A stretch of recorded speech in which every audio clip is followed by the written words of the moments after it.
Good morning, everyone. Today we're going to talk about the gender inequality in marriage and criminal law. So, this is our lesson objectives. At the end of the lesson, the students are able to first understand fully gender inequality in marriage and criminal laws. Number two is determine the status of gender inequality in selected provision of these laws. And lastly, assess provision on the proposed same-sex marriage legislation.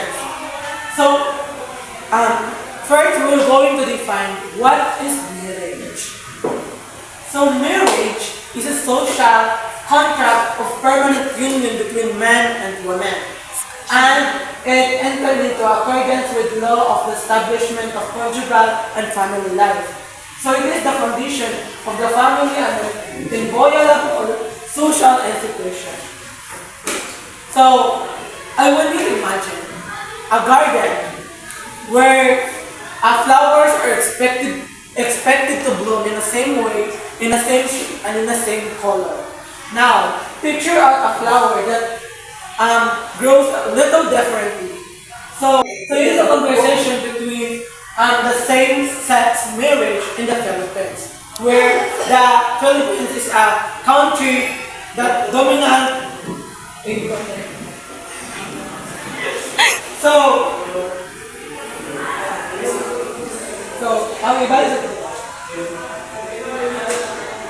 can the same-sex marriage can be legalized in a country where Christianity is dominant? So in the Philippines, 80%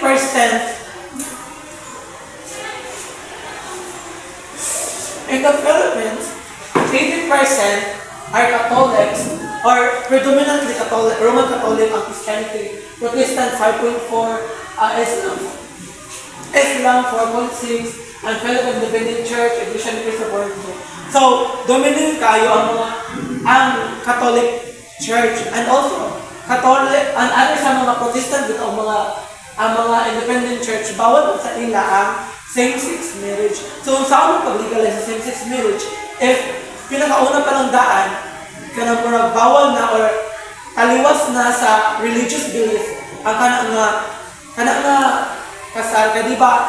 As Filipino, kanang nag-hold ito sa marriage as a special, dili na siya special contract between man and woman.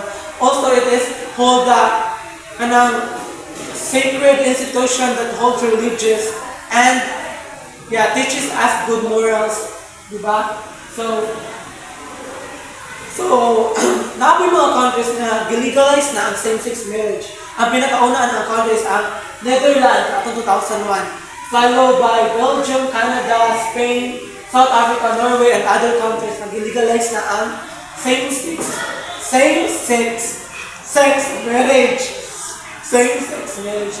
So, nganong lisod maging kayo illegalize sa Philippines ang same-sex marriage?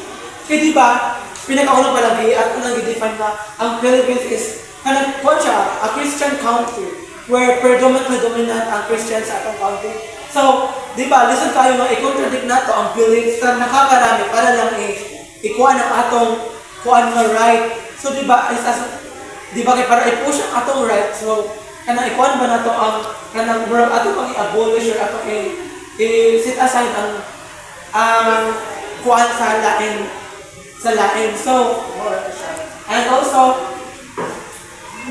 under po siya sa Article 1 of the Family Code of the Philippines that marriage as a special contract permanent is a contract of permanent union between a man and a woman and established for conjugal and family life. So, di ba, ano pa lang nag-state na siya nga, ang marriage is between man and woman. So, wala siya na state na between man and man. So, di ba, so sa uban ko, hindi ko na siya kay, para, ang uban ko nato kay, siguro ka na, di ko ano nila ba, para sa equality dito sa gender, para sa LGBTQ na, katalan ko sila karapatan na ikasal, silang gusto pakaslan.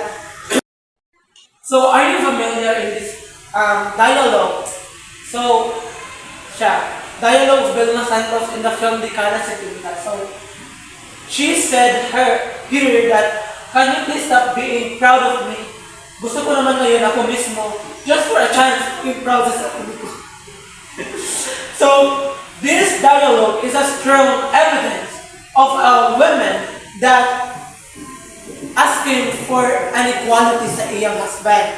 So karon, we're going to tackle also about the marital laws in equality in marital laws. So, di mo kasagaran, ma-define din nato ang mga asawa as we, housewife, na magpuan lang sa balay lang magtrabaho, matiman sa mga anak.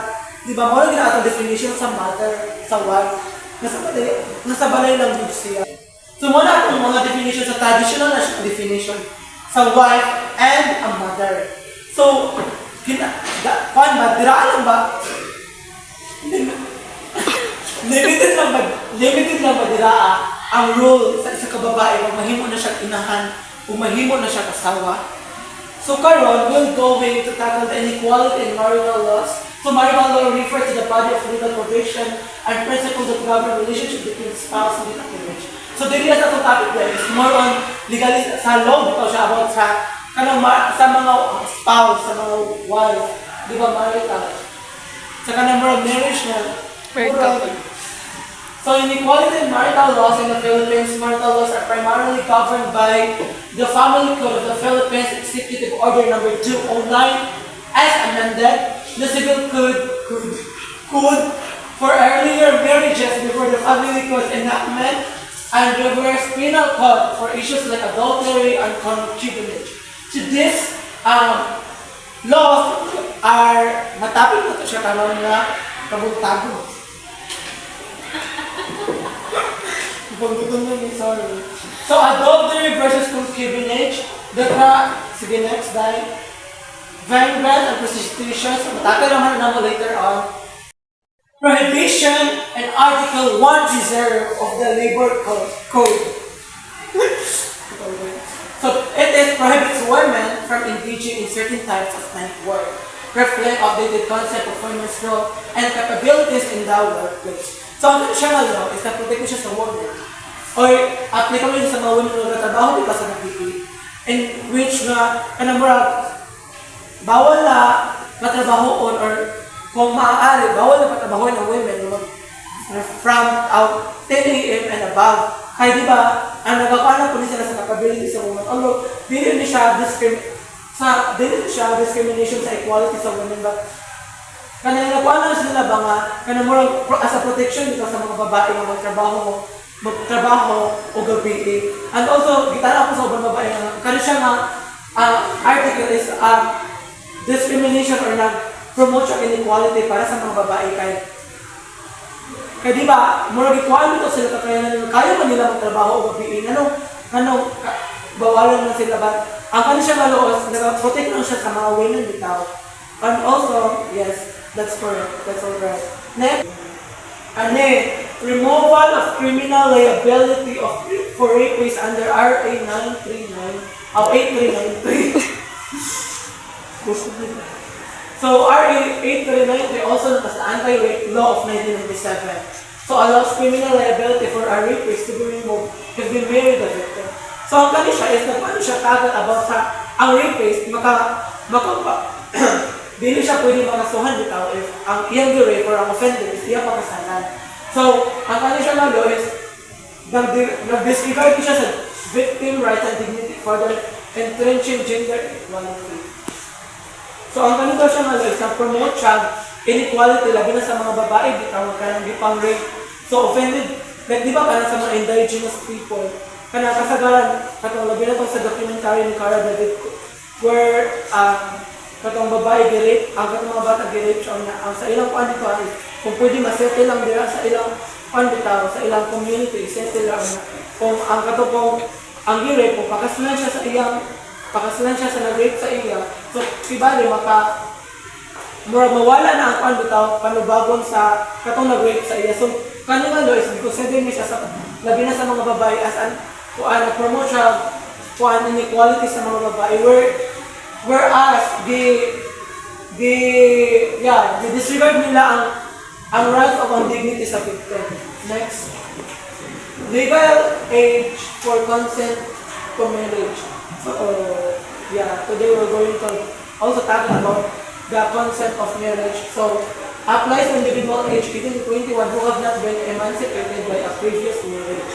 So, ang kanisya, apply lang niya siya ang kanin 18 to 21 sa mga wala pang pagkasal before.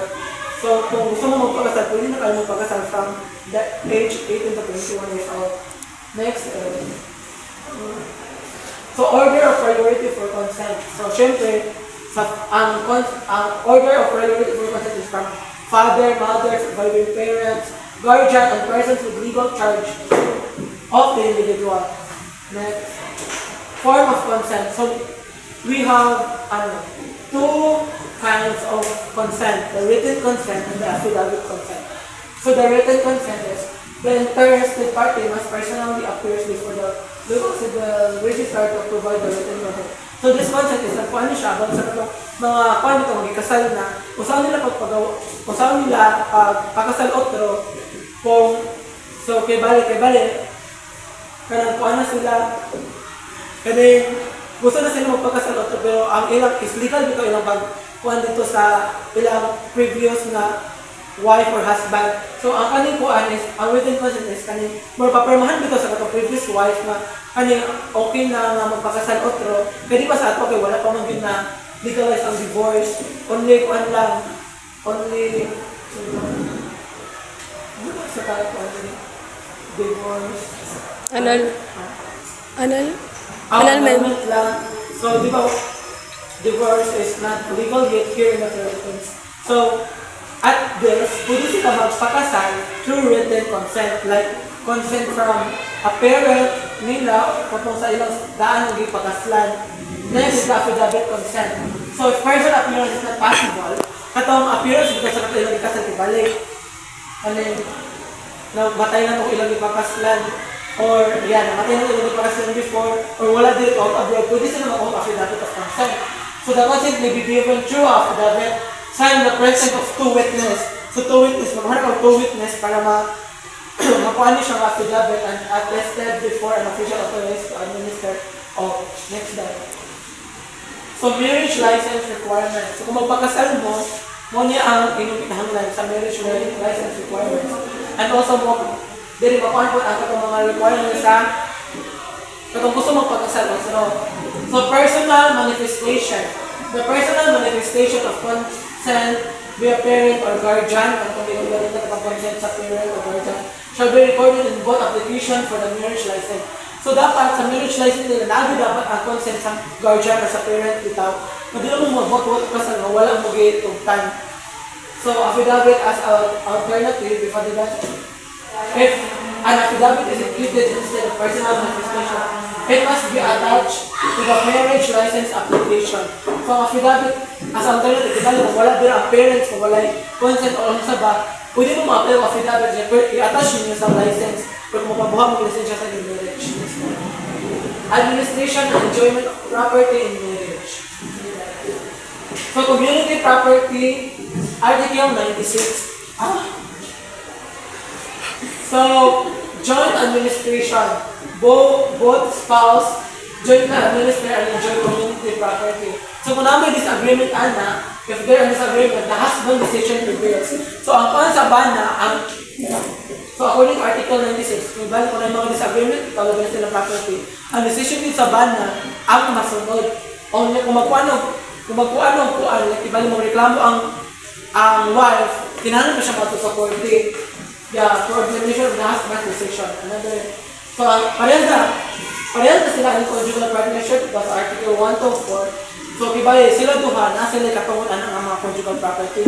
But, kung kibali na yung mga disagreement resolution, ang bana ang decision niya po sa bana ang nasunod. So, nag-promote ko siya inequality dito sa marriage labi sa mga babae na kibali na sila katungod dapat sa pag-decision ko, labi na sila mga conjugal property. And kung gusto sila magkuhan gihapon is, pwede gihapon sila makiter sa court na implementation of legislation. So parental authority, so joint exercise, the mother jointly exercise parental authority over their common children. So disagreement resolution, in case of disagreement, the father decisions prevail. So unless over them, then judicial order. So in this ito siya sa ibali ang pan nila sa papa gihapon mo ang sunod, sa husband gihapon ang sunod. sa ilang children. Although karon murag nanon tay paano nga murag pagbata pa sa mama pag mas di ba jud kada mo anak ang profession.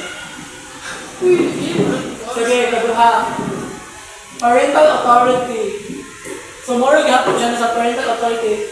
Both mo parents namoy authority namoy kuan authority over common children, pero iba pa nanong mga disagreement resolution ang kuan naghapon sa bana usahay ang masunod labi na sa kung may nakabutang sa article 211, pero kung naikuan ang babae kuan siya sa court.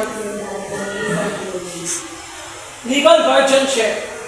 So joint guardianship, the father and mother jointly exercise legal guardianship over the property of the emancipated common child with the court appointment.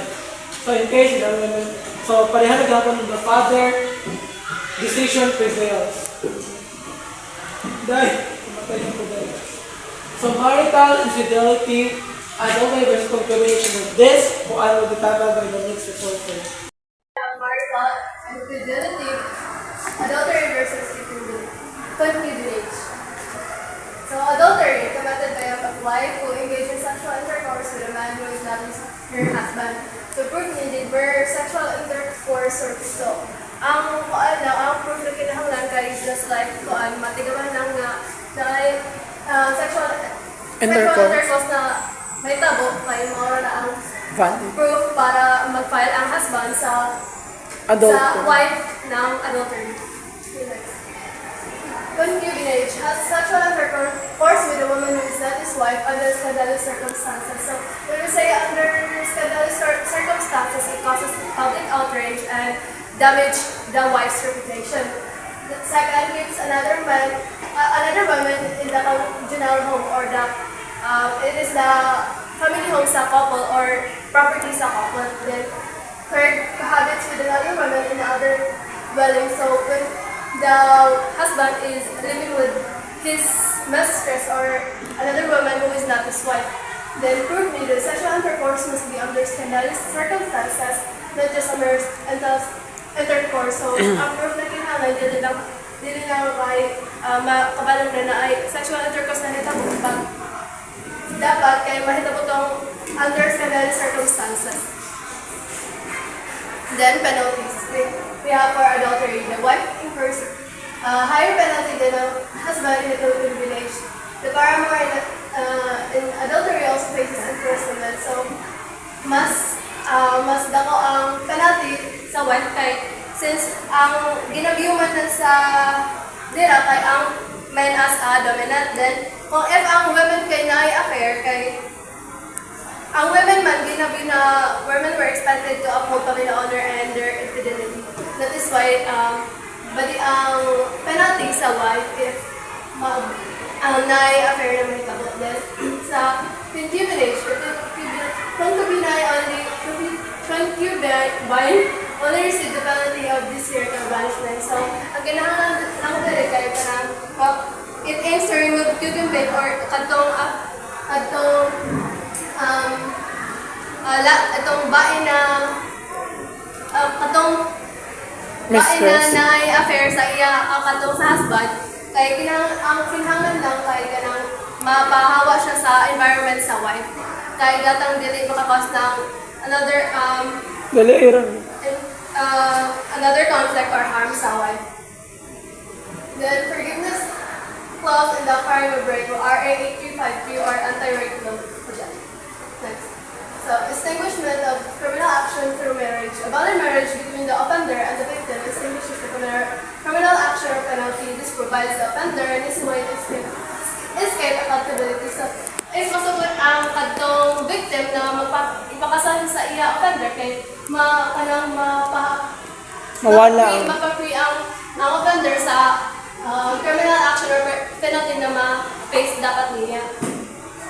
Then, if the offender and the forgiveness by the legal wife. If the offender is a legal husband, forgiveness by the offended wife also extinguishes the criminal action or penalty. So, if mapasaylo ng wife ang iya husband, kay makaka-free po siya sa kanang criminal laws or penalties na dapat niya ma-face. Then this perpetuates abuse under disguise of marriage, allowing potential long-term violence. So, of course, if permira mapasaylo ang wife sa iya husband, kaya magkapat siya long-term abuse within sa marriage. Yes. Exclusive definition of prostitution. Gender definition. Article 202 of the Revised Penal Code defines prostitution as women who habitually engage in sexual acts for profit. So, this is when a woman kay nag-engage sa sexual acts para in order maka-profit. So, this is the article for that. So, Article 020. The legal visibility of male prostitution. Men who engage in sexual acts for profit are not recognized under the law and are effectively immune to oppressive. So, recognize lang dali ang women if mag-involve siya sa art night, kaso diri then para sa amin kay dili siya recognize sa law under the law. The Family Code, which contains marital laws and prohibition, includes provision which affects gender inequality. Distinction of same-sex marriage are good initiative to address this issue on gender equality in marital laws. Criminal laws are not that different as clearly some provision therein favor the male sex over the female sex. First, this pertains to crime involving penalties for imprisonment. So,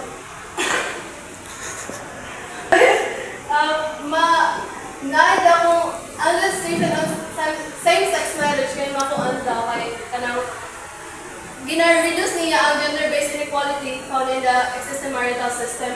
So, murag isa po sa pamaagi daw na para makuha ng issue sa gender equality kay pagkuhaan sa same-sex marriage. Then, mas worse ang kanang penalties or criminal crimes sa mas worse ang criminal crimes sa babae kaysa sa men.